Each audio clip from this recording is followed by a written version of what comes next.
Hey kids, I hope you would have read Ashoka's Reign. Let's have a quick recap on it. And before that, let's discuss the answers which I have written on page number 28. Please take page number 28. Question number 1. Find out what were the two most common languages in which edicts were written. The answer is Prakrit and Sanskrit. Kindly spell along with me P R A K R I T. Prakrit. Sanskrit. S A N S K R I T. Sanskrit. Question number 2. Why do you think these languages were used? The answer is Prakrit and Sanskrit were the languages found common among the people. I repeat it. Prakrit and Sanskrit were the languages found common among the people. Let's have a look on Ashoka's reign. Ashoka was the ruler of Mauryan dynasty, and Mauryan dynasty was founded by Chandragupta Maurya, who was grandfather of Ashoka. Ashoka's ruling period was from 265 BCE to 238 BCE. I hope you remember the expansion. What is it for BCE? BCE is before Common Era. History can be divided into two, that is, before the birth of Jesus Christ and after the birth of Jesus Christ. The events which occurred before the birth of Jesus Christ is known as BCE or BC, and the events which occurred or occurring after the birth of Jesus Christ is known as CE or AD.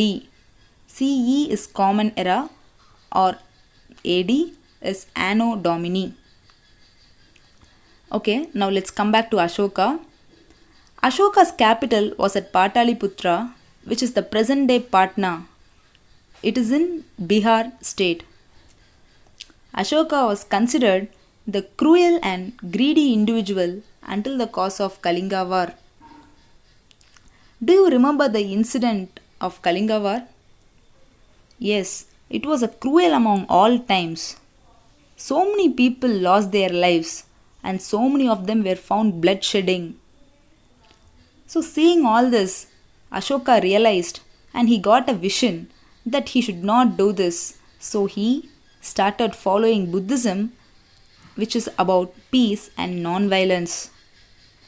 He acted and managed in such a way to provide all the welfare to the people. Yes, Ashoka built many roads, rest houses, viharas for the travelers and Buddhist monks. He constructed hospitals for animals and also the people, and medicines were supplied to them.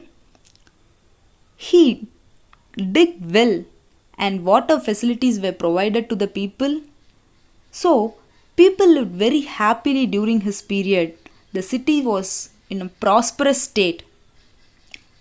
Like Ashoka, we have one more great ruler.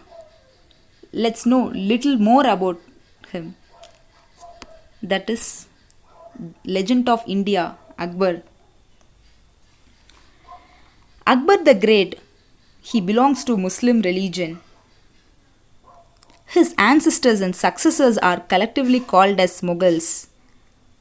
Let's see who are the Mughal emperors and the period in which they ruled. Mughal Emperor Babur. Babur was the founder of Mughal dynasty. His ruling period was from 1526 to 1530 CE. He was succeeded by his son Humayun, who was father of Akbar. His ruling period was from 1530 to 1540 and 1555 to 1556. When Humayun died in the year 1556, Akbar ascended the throne in the year 1556 and Akbar died in the year 1605, followed by several Mughal rulers Jahangir, Shahjahan, Aurangzeb, and their ruling period is given. Just have a look over it. Let's see about Akbar. Akbar was born in the year 1542 CE and he ascended the throne at the age of 13. His reign began from the year 1556 at a very younger age, and so he was assisted by the army general Bairam Khan. So, as he was a very small kid at the age of 13, he won't know the tactics and have the managing power and capability, all the ideas.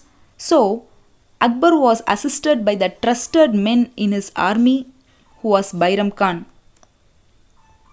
Akbar was the third king in Mughal family. As I already said you, the founder of Mughal emperor was Akbar's grandfather Babur, who was ascended by his son Humayun, that is Akbar's father.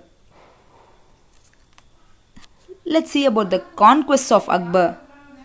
Akbar wanted to build his empire vast and huge. He wanted to commence it through diplomacy, and if the rulers refused, he made war against them and conquered the territory. Diplomacy is like he wanted to go and talk to the other rulers in a kind way so that he'll console them to come under Akbar's rule. So if the rulers refuse to come under Akbar's territory or under Akbar's rule, he would go war against him, against the rulers, and he'll grab it to come under his rule. Akbar waged war against the Afghan ruler and he defeated him in the second battle of Panipat. Akbar also conquered Malwa, Gondwana, Gujarat, Bengal, Bihar, Kabul, Kashmir, Sindh, Mewar, Ranthambore and Chittoor. After consolidating his position in the northern India, Akbar turned his attention towards Deccan. Consolidating is nothing but strengthening his position in the North India, and then he built his idea of taking over the Deccan. So first he sent embassies. Embassies are the diplomatic representatives from Akbar's court. So then what happened is the rulers of Khandesh, Bijapur, Golconda and Ahmednagar, they refused to accept Akbar's overlordship. That is, they did not accept the embassies which was sent from Akbar's court and paid tribute to Akbar. So what happened? Akbar went on war against them and he annexed the territories to his control. Here you can see the map, and in this you can see how gradually the Mughals occupied the entire India. It shows Babur's territory, Akbar's region is marked in yellow color and Aurangzeb's in orange color. Akbar carved out a huge empire stretching from the Himalayas in the north to the Godavari river in the south and from Hindu Kush mountains in the west to the Brahmaputra river in the east. He acquired such a huge empire. Let's see about the administration of Akbar. Akbar was an able and efficient administrator. His system of administration follows two heads. They are central and provincial administration. Central administration is nothing but Akbar administered in the combination of Persian, Central Asian and Indian traditions. So he administrated using all the three traditions.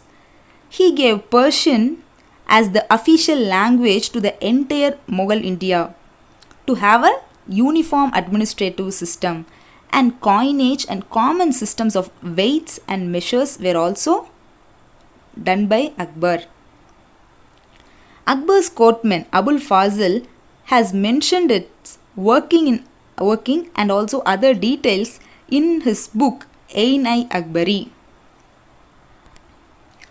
Here I have attached you the picture of the uniform coinage system during Akbar's reign. Have a look over it. This is the coin which was used among the people during Akbar's period. And now it's the provincial administration.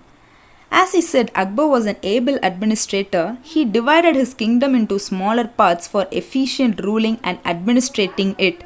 The vast empire was divided into 15 provinces, or it's also called as subas. And in each level, they will be administered to their level of corresponding team. The religious view of Akbar. Though Akbar belonged to Muslim religion, he respected and gave justice to all the people to follow their own religion. In fact, he married the Rajput princess, who is popularly called as Jodhabai, and allowed her the freedom to practice and follow her own culture and religion. It's so great of Akbar, right? Yes. So with all this, he came up with an idea of Sulh-i-Kul, which means universal peace or harmony. It is based on universal values such as honesty, justice and peace. Let's see about the cultural achievements of Akbar. Though Akbar did not know to learn and write, he is interested in art and architecture. Akbar was a versatile genius during his childhood days, that he could adopt various skills. Navratnas. There were 9 men in Akbar's court who were popularly called as Navratnas. They are as follows. Just have a go through and read the names of the people in Akbar's court. They all were famous for their unique skill and talents. Each of the Navratnas were famous for their unique skill and talents.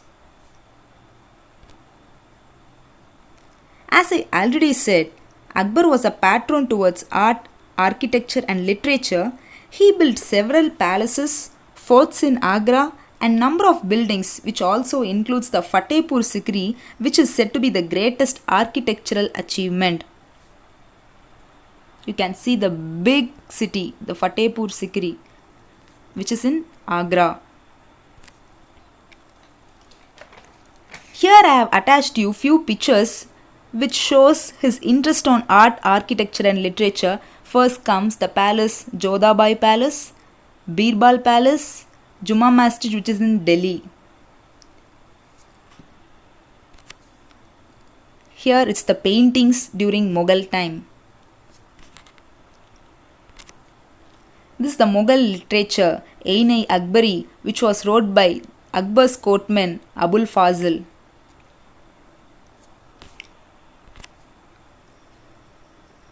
Last days of Akbar. The legend Akbar died in the year 1605 and he was succeeded by his son Salim. So this is all about the from birth to the death of Akbar. Now give a loud reading the content which is in page number 30 and 31, and those words which you are feeling difficult to spell, kindly take your homework note and write it twice. So I would like to check it. So make sure without postponing the work, kindly finish it then and there. So see you next video. Thank you.